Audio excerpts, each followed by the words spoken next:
Frutat dhe perimet sot nuk e kanë më shijen e dikurshme, por ç'është më shqetësuesja, shpesh nuk janë as të sigurta për konsum.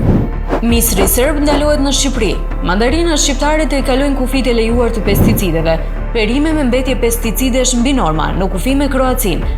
Në këtë raste u detektua te i kalimi i normave të pesticideve, fosmet, imazalil, fluazifop apo klorpyrifos. Raportet e Organizatës së Ushqimit dhe Bujqësisë dhe Organizatës Botërore të Shëndetësisë tregojnë se tejkalimi i normave të pesticideve për hektar në Shqipëri, Maltëzi dhe Serbi është mbi mesataren e Bashkimit Evropian.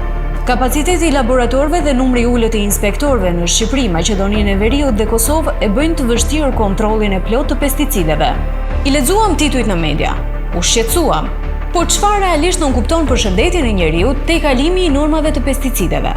Ekspozimi ndaj pesticideve që përmendim shkakton dëmtime serioze në sistemin nervor dhe imunitar, probleme të frymarrjes, shqetësime të stomakut, çrregullime hormonale dhe në rastet e ekspozimit të vazhdueshëm mund të rrisë rrezikun për disa sëmundje kronike, si dhe humbje të funksioneve të trurit si kujtesa, lëvizja ose koordinimi. Jemi rritur me thënie një moll në ditë mban mjekun larg, por çfarë ndodh nëse ajo moll është e mbushur me pesticide?